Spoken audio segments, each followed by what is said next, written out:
Hello and welcome to the latest Centre for Independent Studies webinar. I'm Monica Wilkie, a policy analyst at the CIS. And today we are going to be talking to two past CIS guest speakers. From New York, we have Lionel Shriver. Lionel, thanks for being here. Oh, I wouldn't miss it for the world. Lionel's latest novel, The Motion of the Body Through Space, is out now. And if you would like an escape from the current world, I thoroughly recommend it. It is an excellent satirical look at the cult of exercise. And if you do not want an escape and would like to be thoroughly petrified by the possible outcomes of financial collapse, I recommend Lionel's book, The Mandibles.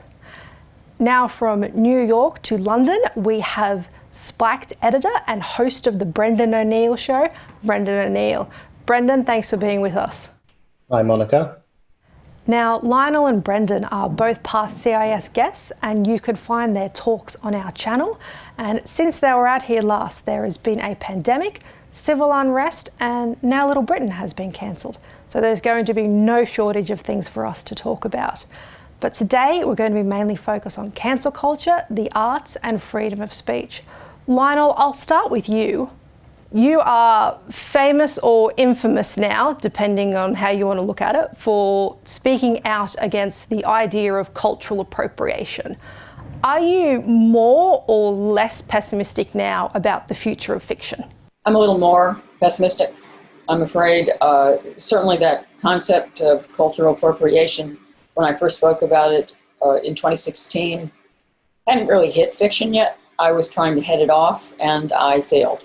So we've had big tumult in the US, for example, over the novel American Dirt, because it was written by a white author who didn't have permission to write about the experience of Mexican immigrants to the United States.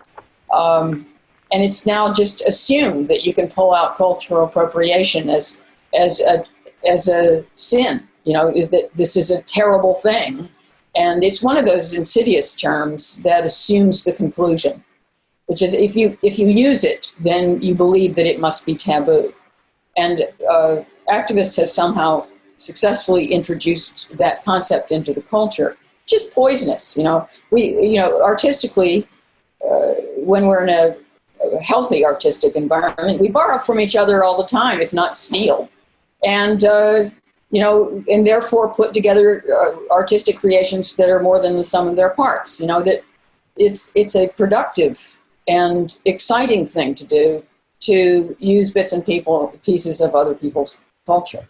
But I think even more broadly, beyond that one issue, the sensation of being a fiction writer is an anxious one now. I mean, it's you're not sure which characters you're allowed to use. It seems very dangerous to even have your characters voice opinions that are at odds with liberal orthodoxy right now.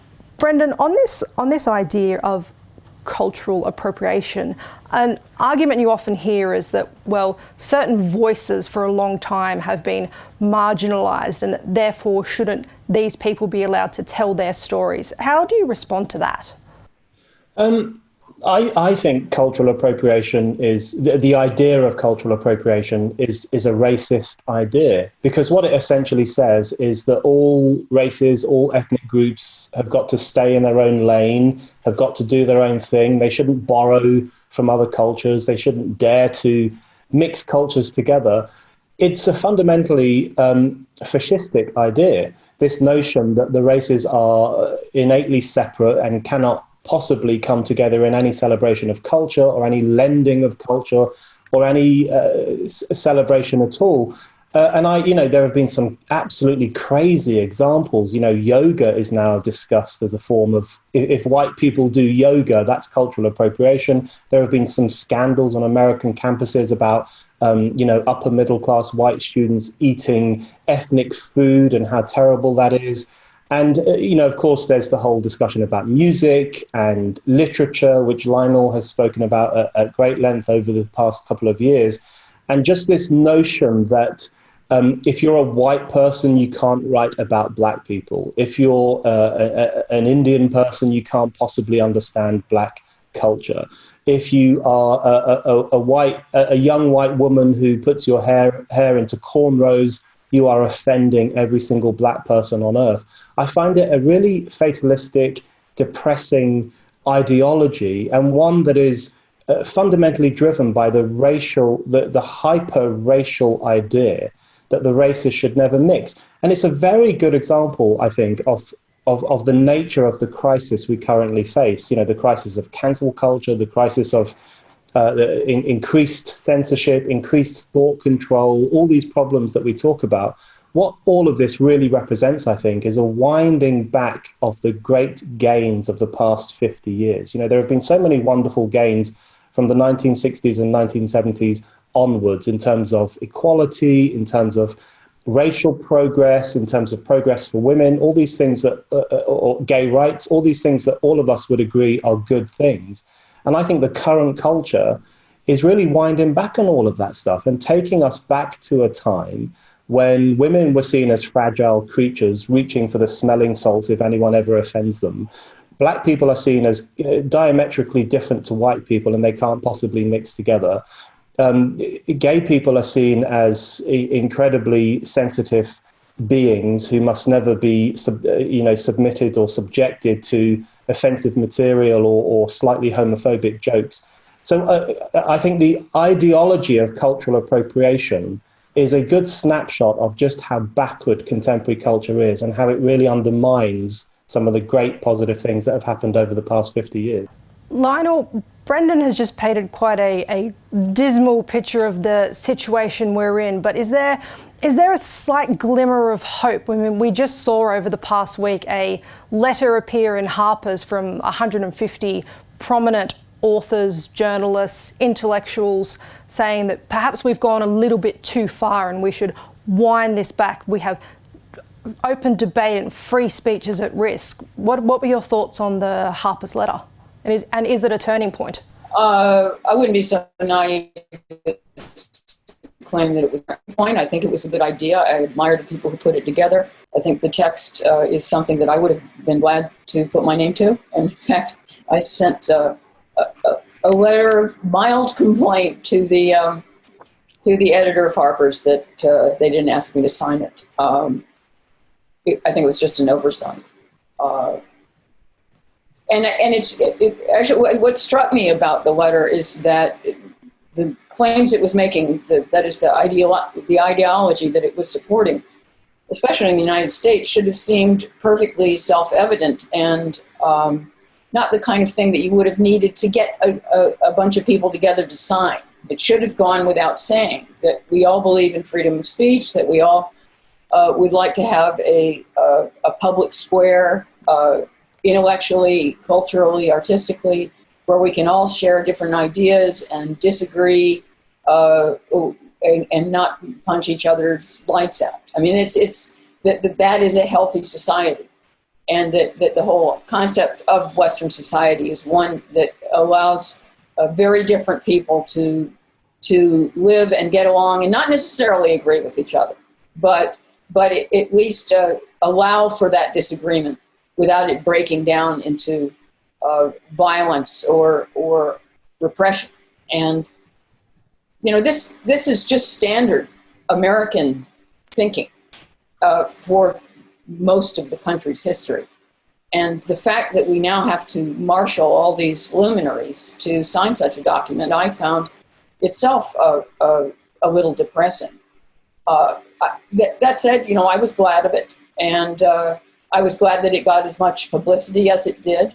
I was disheartened that 2 or 3 signatories withdrew because they couldn't be on the same document as J.K. Rowling. I thought that was a sign of the times. It was a sign of exactly why the letter was in existence, is that you're supposed to be able to be on the same document, endorsing these same principles, even if you disagree about some element of transgender activism.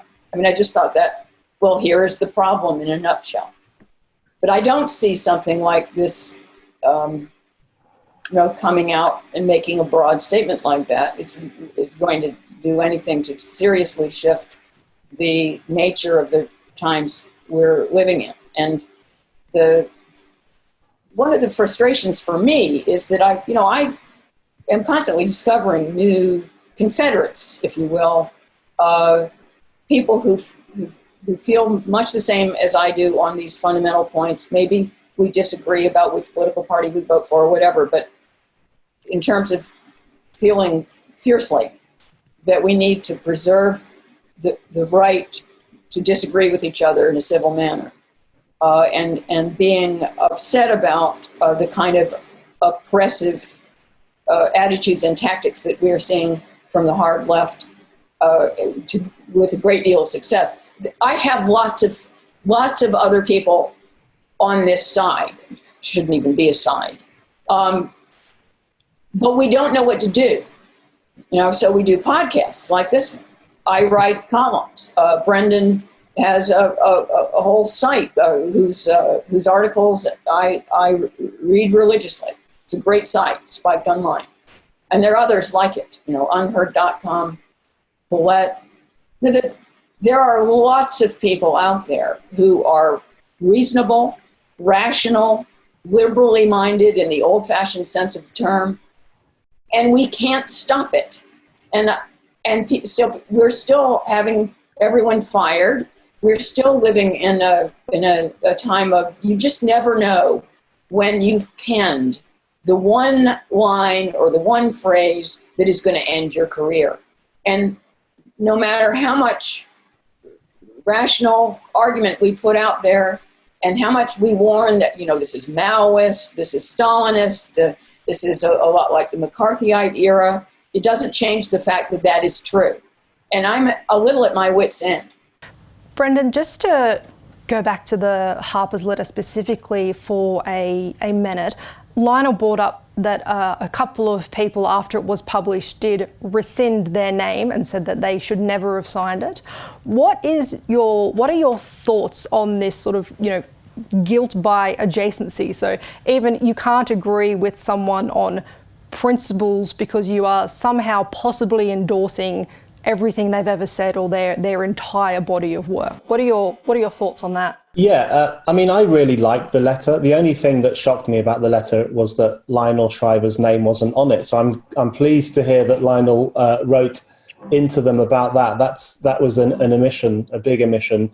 I thought it was a pretty good letter. I thought that the thing about the letter I liked most was the fact that it said that it's unlikely to be the big, huge, famous literary names who are actually cancelled. Lots of the apologists for cancel culture or the denialists of cancel culture, the people who say it doesn't exist, and they're lying and they know they're lying, that what they always say is, look at J.K. Rowling, she's still a billionaire or a multimillionaire, she still has 14 million followers on Twitter, she obviously hasn't been cancelled. But the letter in Harper's makes the point that the people who are most likely to be the victims of this culture are not the huge famous names, but the ordinary people in their workplaces who might get sacked or reprimanded or disciplined for expressing views that are now considered to be beyond the pale. And I think that's very true.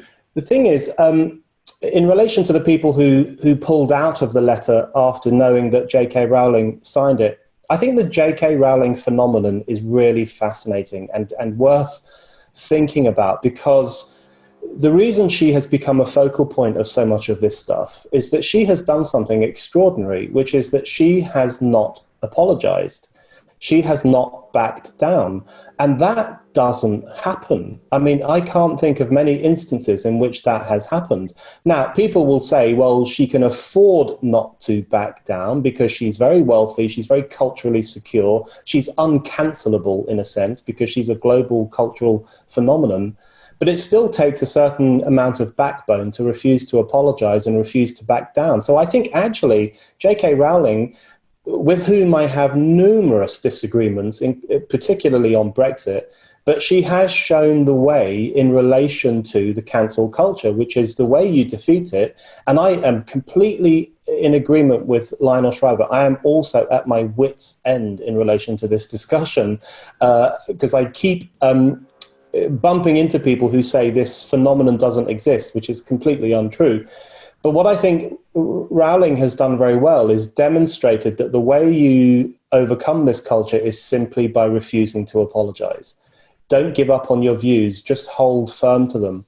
And the final point I would make on this is that my only issue with the term cancel culture is that, if anything, it's too quaint, it's too slight, it doesn't quite capture the ideological moment we are living in, which is a moment in which, as far as I can see, the very foundation stones of Western civilization are being smashed apart. If you look at what's happening in the United States, where there is an open, explicit attempt to make 1619 the founding year of the USA rather than 1776. This is an explicitly Orwellian attempt to rewrite history. Or if you look in the United Kingdom, where British history is now being reimagined as just one horrific crime after another, completely airbrushing all the wonderful things that have happened in this country. Or if you look at the way in which the transgender issue, for example, chips away at the most basic organization of human life, which is male, female, mother, father, the idea that there are two sexes and that they do slightly different things, which is how children in particular are socialized into community life.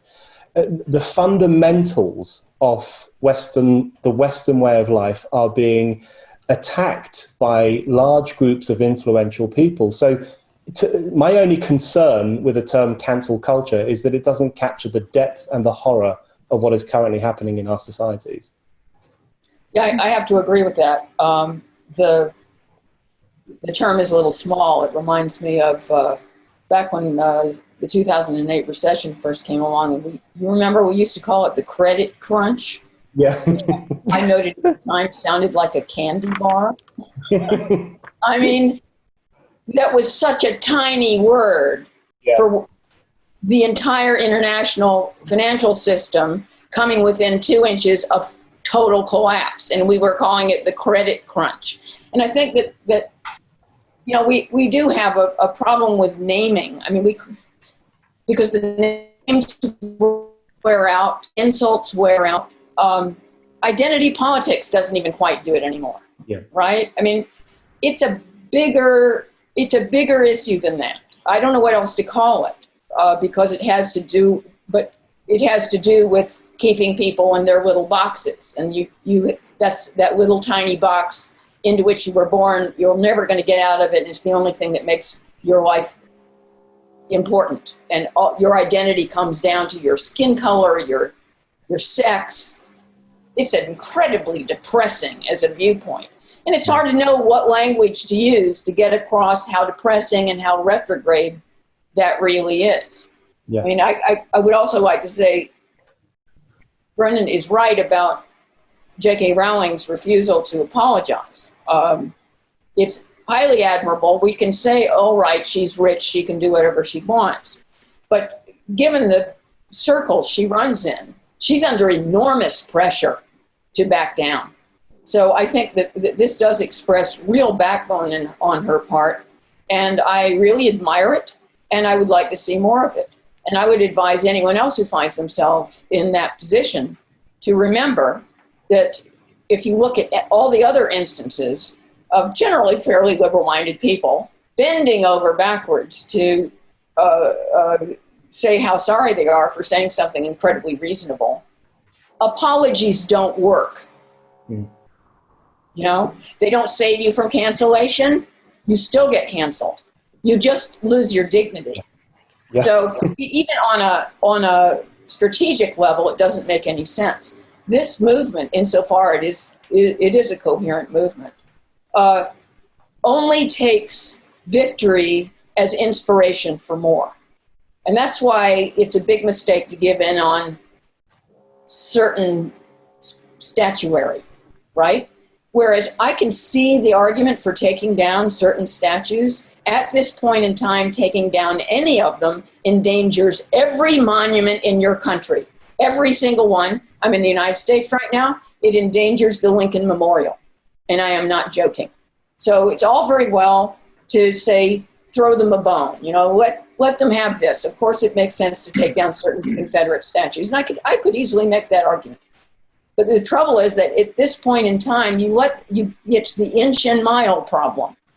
And it's certainly the case that when you feed this movement scalps, it just gives them, it makes them feel more powerful, and it inspires them to go after more people, more important people, and to tackle whole institutions. It's a very aggressive, vengeful movement that I think it has very little in terms of positive vision for any country. But, you know, it's very good on tearing things apart. And it's really easy to tear things apart. I think that's one of the things that the whole movement doesn't understand. In fact, they don't understand that civilization itself is extremely fragile. It's really easy to tear apart the bonds that keep us from killing each other on the streets on a daily basis. We do it enough already. And so, you know, anarchy is always an inch away. Sorry, but I always speak in imperial.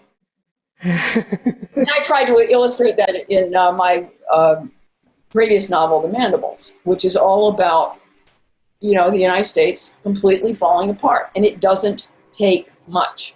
And that's the trouble with the nihilistic movements and anarchistic movements, which fundamentally this one is. Don't realize how dependent they are on order for their own disorder, for even being able to be activists and have the internet and be out there and organize on social media to get these protests together. They don't understand that a certain amount of social cohesion is necessary for them to be a coherent force of disorder. After all, if nothing else, they need to be able to eat and go to the supermarket. And, you know, we need to reform in an orderly fashion. I have no problems with reforming, say, the police force. That was a sound purpose behind the protests. It got out of line, but you have to do it in an orderly fashion. And I'm worried that the forces of destruction right now are very powerful, and there is no positive vision on the other side of it. Just before I get your comments, Brendan, remember to like this video, subscribe to our channel, and hit that notification bell so you can stay up to date with CIS content.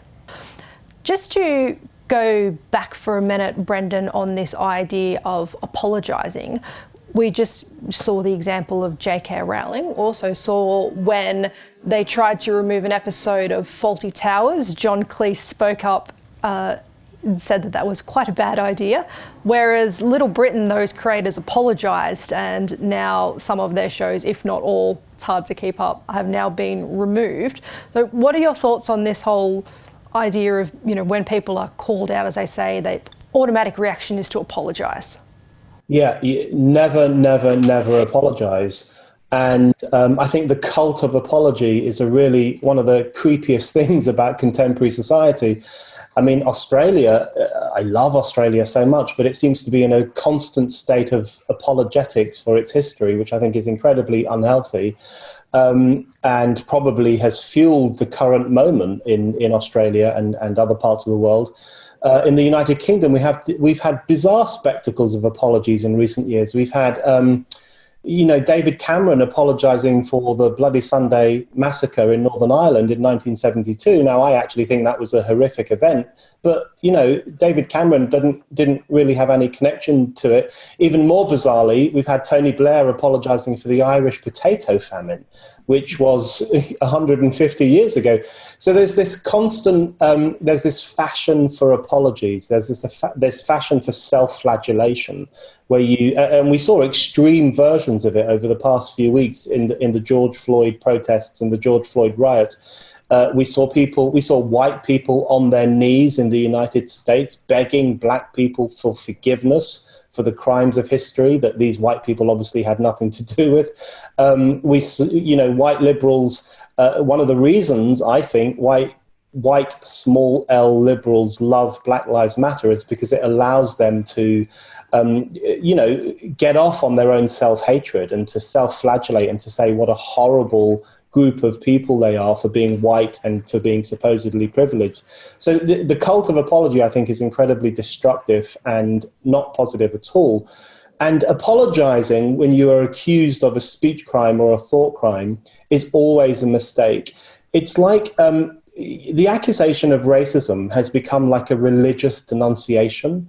I think it's like when people said that they saw a young woman cavorting with the devil. It's not a rational accusation. It's a religious denunciation. And you have two choices when you are responding to it. Either you deny that you are a racist, in which case that will be held up as proof of just how racist you are, or you confirm that you're a racist, and of course that is also proof that you are racist. It's like the Salem witch hunt, when if you were accused of being a witch, there were really only two responses. You could confess to being a witch, in which case you might just about get away with it with flagellation and being ostracized from society, or you could deny being a witch, and the risks attached to that were often far greater.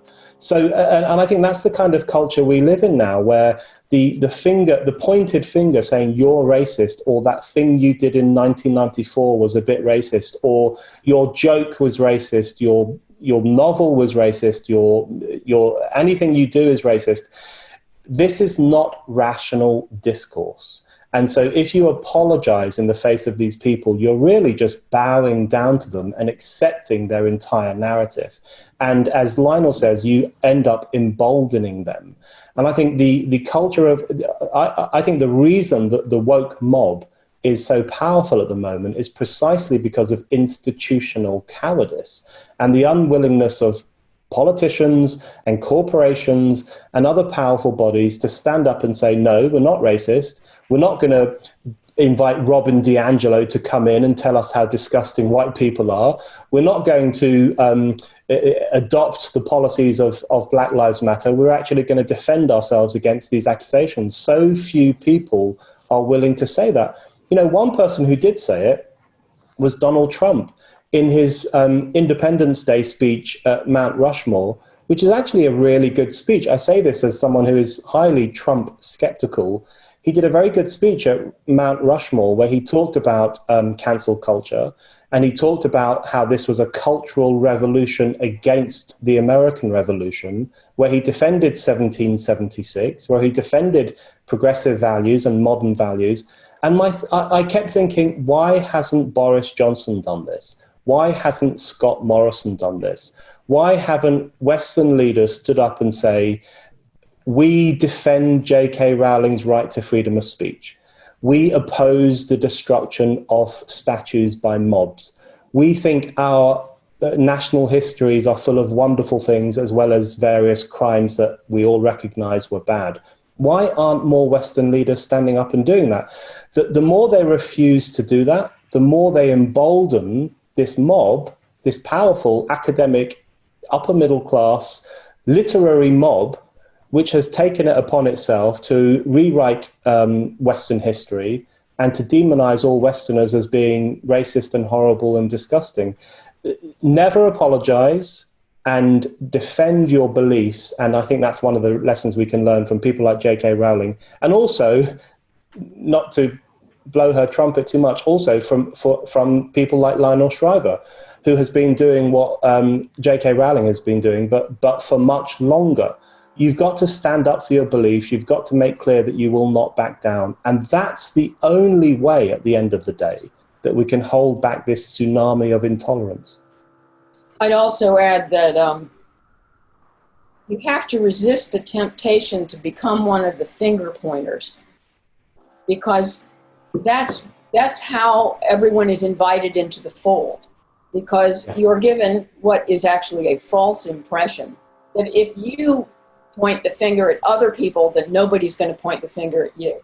It's a way of protecting yourself. So this is, by the way, is another thing that doesn't work. It doesn't protect you at all. But that is the illusion. And furthermore, I would say the other motivation for this taking upon yourself the sins of the world that the white woke protesters are doing. Oh, we are all guilty. This is, racism and slavery is all our fault. Aren't we shameful? I wrote my last Spectator column on this. This is completely fake, emotionally. This is not the actual experience of doing that is not one of shame. Shame being one of the most horrific experiences that human beings can go through. And it is not, you don't show off shame. It is not something you display. It's something that you do in private and keep secret. So this is the opposite of shame. This is display. This is preening. This is showing off. This is, and it is also an act, it's similar to the finger pointing. It's a taking yourself away from the guilty, because you know you're guilty, so it doesn't apply to you, right? You know how shameful your racist history is, and in embracing that ostensible shame, you are superior. You are better than the other white people. You've become a kind of honorary Black person, right? That's what this is all about. And that, therefore, the guilt does not attach to you. It is actually an act of denial and expiation. And that kind of inversion really messes people up, because it seems as if you are coming clean and understanding history and realizing what terrible things people before you have done. But, all of us know the truth is that the white Westerners we're talking about now did not have any part in slavery. And so it's actually a complete denial of reality. And to go along with that it borders on insane. And as I pointed out in my last column, it's not only ludicrous, but it's a kind of vanity. Yeah. I think just on that, I completely agree. And I think there's a close relationship today between white shame and white pride, because when you have all these self-flagellating, usually very well-educated white people, as Lionel says, they seem to be expressing shamefulness about their race's history, but what they're actually doing is demonstrating their superiority over the other white people, the unaware white people, the uneducated white people, the white people who have never read White Fragility by Robin DiAngelo and who have never taken part in one of these kind of self-flagellating protests. So there's a very thin line between those two things. I think one of the ugliest trends in human history has been the idea of racial collective guilt. And whenever that raises its ugly head, it has absolutely devastating consequences for humanity, for freedom, for justice. If there is crime among certain sections of the Black community and you hold all Black people responsible for that, that is repulsive and that is destructive. If you go back to Europe in the 1930s and the 1940s, when all Jews were held collectively responsible for the alleged overblown crimes, as the Nazis saw it, of certain Jewish capitalists, for example, which was a conspiracy theory, then that was repulsive, that was destructive. And what we've seen over the past few weeks is the attempt to apply collective racial guilt for the killing of George Floyd. And it was explicit. I mean, in leading mainstream publications, we saw people saying, all white people bear responsibility for this crime.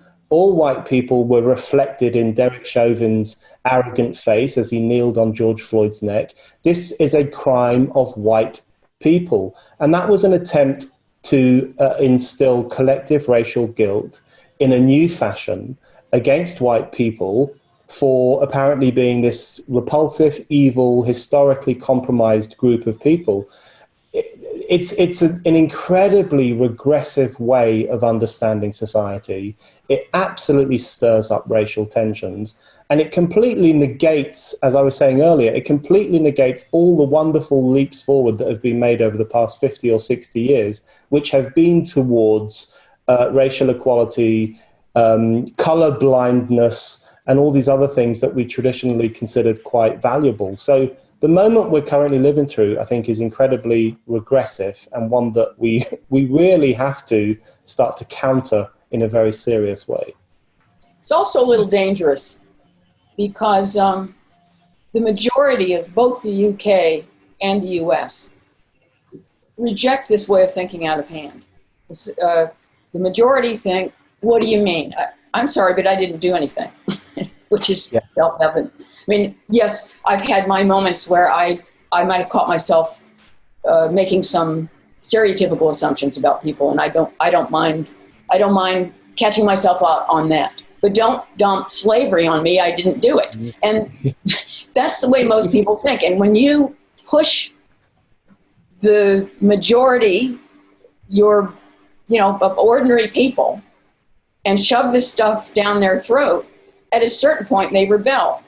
And, here, if this were to go too far before November, and I'm no Trump supporter, I've been very clear on that, that's the best way I can think of getting Trump reelected. I mean, this stuff doesn't happen in a vacuum. Everyone is not just a patsy for this ideology. Everyone's not just thinking, oh, well, I guess they're right. It's all my fault. I'm so sorry. I think I'm going to kill myself. I mean, no, it doesn't work on the mainstream. And there is such a thing as the silent majority. And they sit and they watch the BBC and they watch CNN and they think, yeah, okay, kind of background noise. But, you push this stuff too far. And especially if you bring it into the political realm and start, changing the law. I don't like to be ridiculous. But here in the US, to talk about the possibility of serious civil conflict, if not civil war, it's not as ridiculous as it used to be. So we have Sally from Auckland who asks, by arguing that cancel culture activists embrace a Stalinist or Maoist or McCarthyite mindset, are you overstating your case and risk losing the centre? I don't think so. I think I actually think those words came from Lionel, so maybe she'll want to come in on this. But I actually think I think it's a very apt description. I think the Cultural Revolution is the closest description of this stuff. Now, that doesn't mean people are going to be killed in their hundreds of thousands. No, well, let's hope not. And certainly that's not the case at the moment. But if you look at the Cultural Revolution in Mao's China in the late 1960s in particular, it was very clearly aimed at people who had wrong think, who adhered to what were considered to be outdated traditional values. It involved the tearing down of statues, the burning of statues, the kicking of statues into rivers, all of which has happened in the UK and the US over the past few weeks. And it involved primarily reordering the minds of people who were considered to be old-fashioned, out of sync, un-PC, as we would call it now, although I'm sure they had a different word in Mao's China. It had all of those connotations, and it's very comparable. I think when you have this kind of energized, intolerant young generation who are going around sneering at supposedly old-fashioned older people, trying to no-platform them, raging against them for expressing incorrect thoughts, that is incredibly reminiscent of the Cultural Revolution in China. So I do think it's worth looking back at moments in history in which intolerance exploded into violent attacks against monuments, against books, and against people. It's worth learning from those moments in order to work out what's going on right now. I think one of the things that it's important to bear in mind about the current moment, and Lionel and I have kind of touched on this over the past 45 minutes, is that it's one of the problems is that we often focus, I think, too much on the mob itself and not enough on the cowardice of institutions. And that's one thing I think it's really worth turning our attention to. Because when you have, and I have personal experience of this, you know, when I was supposed to speak at Oxford University in 2015 on the issue of abortion, I was going to give the pro-choice case in a debate with another male journalist who was going to give the pro-life case. And a mob of feminist students decided that it was unacceptable for two men to talk about abortion. And they said they would turn up at the event with instruments, and they didn't mean musical instruments, and prevent the debate from taking place. And then the management of Oxford University itself agreed with them and cancelled the debate. And that's a small example of the problem we face right now, which is the symbiotic relationship between an agitated mob, which is attacking all of the foundational values of Western civilization, and the institutions of Western civilization, which are throwing their doors open to these people and saying, come in, take down our statues, tell us what to do, rewrite our history. And teasing out and working out why that relationship has come about, and encouraging institutions to have a bit more backbone, I think is actually an incredibly important thing to do at the moment.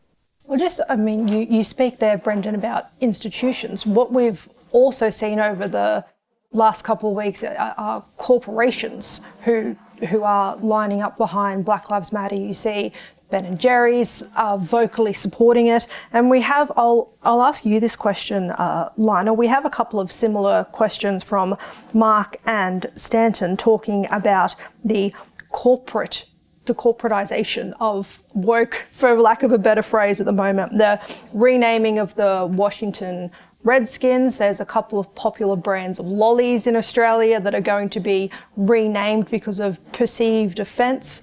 We have several multi-billion-dollar companies who are currently boycotting Facebook because they think they don't do enough to counter hate speech. Lionel, what are your thoughts on the role of corporations in this current moment?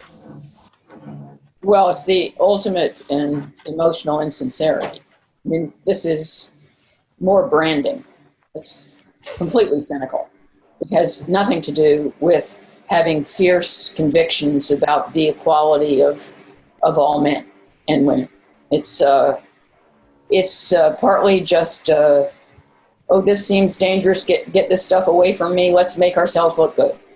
The stuff with Facebook is obviously just posturing. They have the money to stay off Facebook.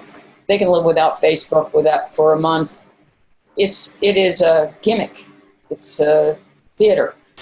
There have been certain brands over here, like the Aunt Jemima pancake syrup and the Uncle Ben's rice, that have rethought their logos. If I were in those companies, I'd probably do the same thing, cynically, just because this could be interpreted badly right now. So let's make a big gesture, but it's certainly not a sign of some kind of great act and moment of self-examination in the corporate world. It's just, it's very superficial. And so are all these anti-bias training workshops. It's cosmetic. They're going through the motions. They want to look good. Wanting to look good is chalk and cheese from wanting to be good. But Brendan, in saying that, these companies are doing it purely for cynical reasons or profit reasons, aren't we possibly being a little bit too harsh on them? There are a number of phrases, you said one before, that we're colourblind, that are now seen as a dog whistle, and people would say that, you're hiding a secret agenda. When you talk about free speech, you're just guarding privilege. Aren't we in danger of doing the same thing to these corporations when they might sincerely believe what they're saying and putting out there? Brendan? I think, if anything, we're not being harsh enough. And, you guys know how much I love CIS. CIS is one of my favorite organizations in the world. And I know you guys are generally in favor of the free market, but At the moment, corporations and big businesses have lost the plot in a similar way to every other institution in Western society.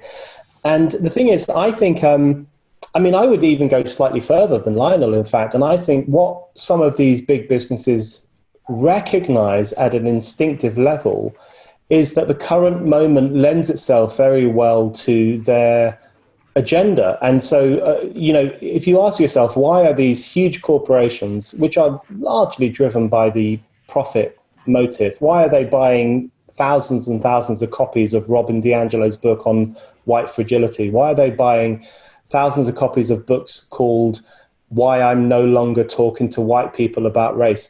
The reason they're doing this is because I think at some level they recognize that this new racialism is a useful tool for reordering the minds of their workforce, for disciplining workers, for institutionalizing speech codes and behavior codes, which will allow them to have a greater control over how their workers interact with each other, and the danger of solidarity. The great danger for these people is solidarity between workers, and the possibility that workers will demand higher wages or better paying conditions.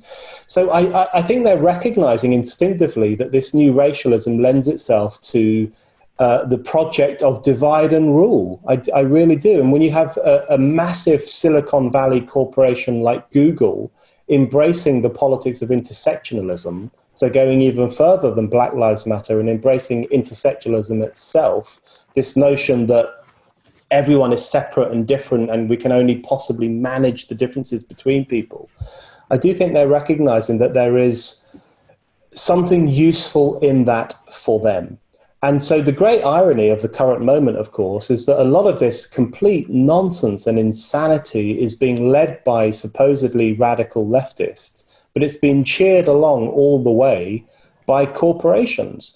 And the unholy marriage between multi-billion-dollar corporations and supposedly radical leftists, I think, is something that's really worth untangling. And corporations really ought to have a word with themselves as to how they found themselves on the side of these very destructive people. I think there's a sneaky little deal with the devil going on, because behind the Black Lives Matter movement, and we have to remember there's a distinction between the sentiment and the organization. Yeah. But there's what's going on right now, and what's been happening ever since the first big spontaneous and justified uprising over the George Floyd murder. There is a whole segment. They're not all exactly activists, but they are opportunists. And they tend to be well educated, and they are fairly well off. And this is an opportunity to make a lot of money. All those courses, all those books, all this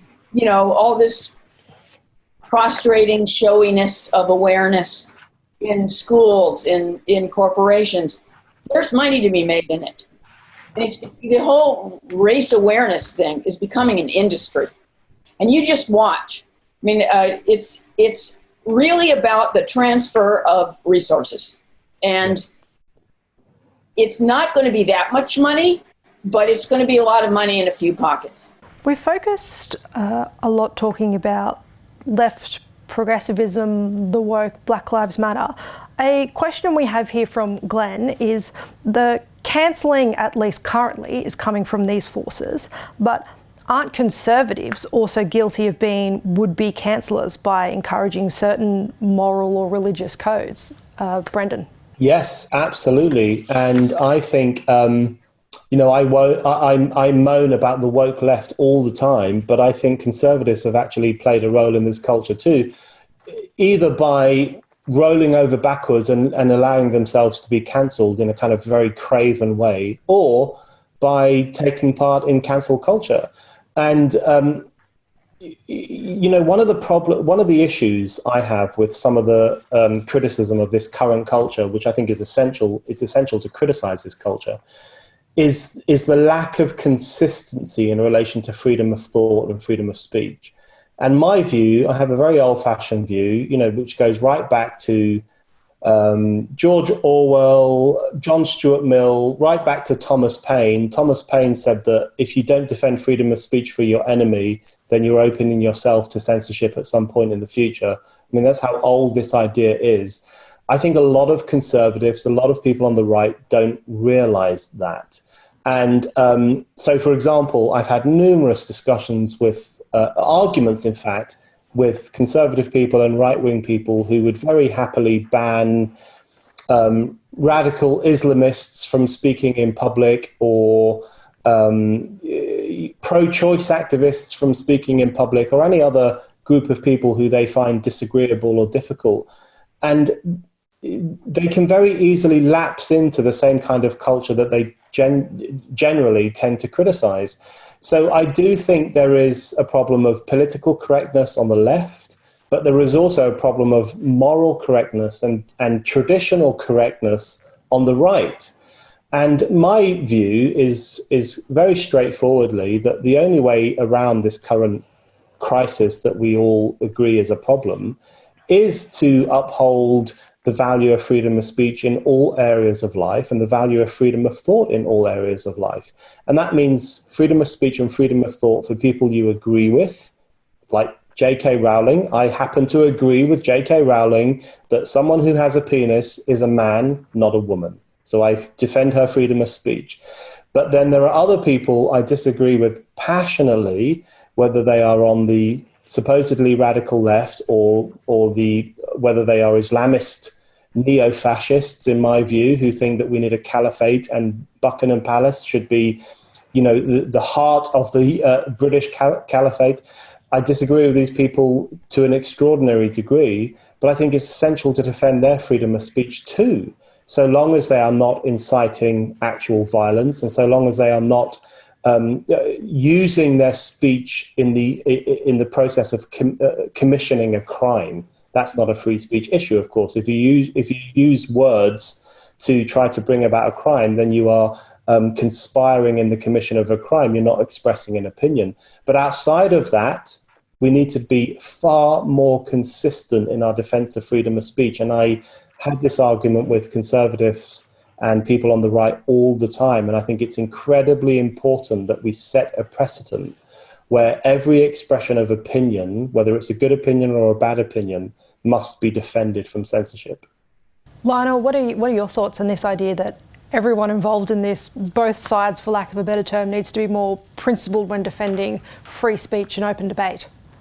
Well, I do think it's a tragedy that free speech has become primarily a cause of the right. It's a freedom that applies to everyone, and I think that on the left we've got a lack of imagination because they think everything's always going to be the same, and that they're always going to be on the side that there's no problem saying what they believe because that's just broadly regarded as right, and the people they want to shut up are wrong, and nobody is ever going to use censorship against them. And unfortunately, history moves on, and if you lose freedom of speech or you've complicated it so much that effectively you don't have it anymore, that could sooner or later shut you up.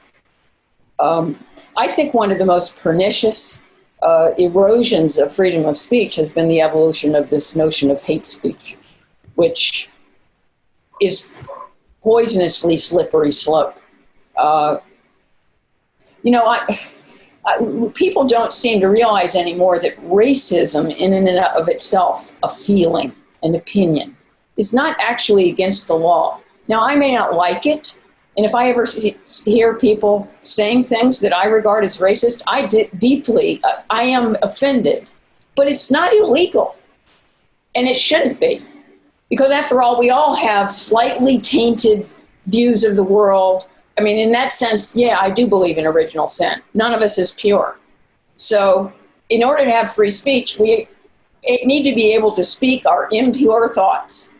But hate speech has come along and said, there's certain opinions you may not have, and there's certain things you may not say, and they don't incite violence.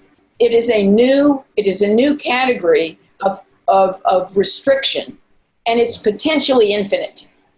And it does nothing but grow. The categories of what is regarded as hate speech, down to using the wrong pronoun, is now hate speech. And I would never have gone there if I had anything to say about it. I would never have made hate speech a crime. It potentially expands to almost anything you might say. We are fast approaching the end of the chat, so because I have the microphone, I'm going to ask the last question and get both of you to respond.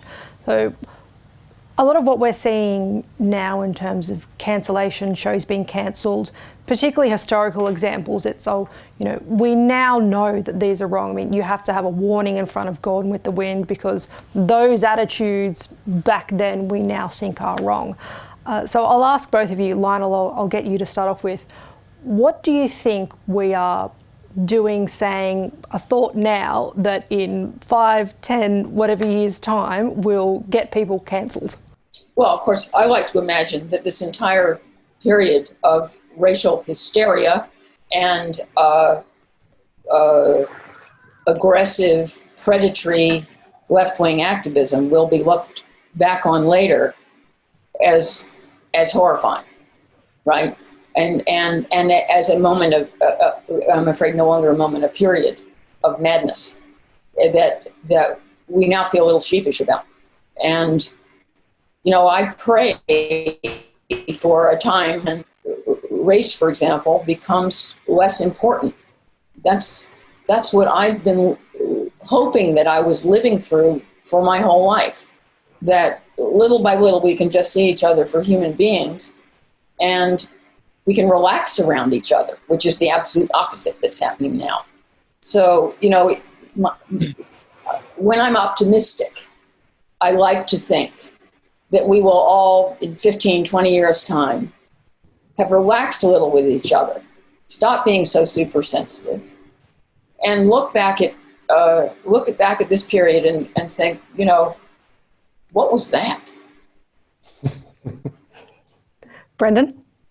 I hope for the same thing. And I think, one of the most awful consequences of the recent woke culture or cancel culture or whatever, not particularly helpful term we use to describe this current period, I think one of the worst things about it has been the way in which it has reintroduced racial thinking into everyday life. And like Lionel, I thought I was privileged enough to live in a society post Martin Luther King, post the anti-racist protests in the UK in the 1970s and the 1980s, post the 1967 vote in Australia to overthrow the White Australia policy and to move into a new era. I thought I was privileged enough to live in a moment in which race did not matter in the way that it mattered in the past, and in which we could be relaxed around people and we didn't care about their origins or their skin color. The fact that these woke warriors have made that unlikely and made everything more frazzled and difficult and confrontational, I think is completely and utterly unforgivable. And I hope that the thing we look back on with horror in 5 or 6 or 7 years' time is the fact that people dared to say that race was an important idea, dared to silence people they disagreed with, dared to demonize and shame and sexually harass women who simply expressed biological truths, and dared to suggest that the expression of certain opinions was so unacceptable that people had to be expelled from polite society and sacked from their jobs for doing it. I hope we look upon cancel culture with horror. And if we do that in 5 or 6 years' time, I think that will be a sign of progress. Well, I'm going to take that as ending on an optimistic note that both of you think that we can possibly move past this in hopefully the not too distant future. So an hour goes by fast, so I would like to thank Brendan O'Neill in London and Lionel Shriver in New York for joining us for what was a fantastic discussion. Thank you. Thanks. For decades, the CIS has been a fiercely independent voice, working tirelessly to deliver evidence-based public policy. We rely solely on the generosity of people like you for donations to advance our cause. Check out the links on screen now to see how you can get involved with the CIS, and to be notified of future videos, make sure you subscribe, then hit that notification bell.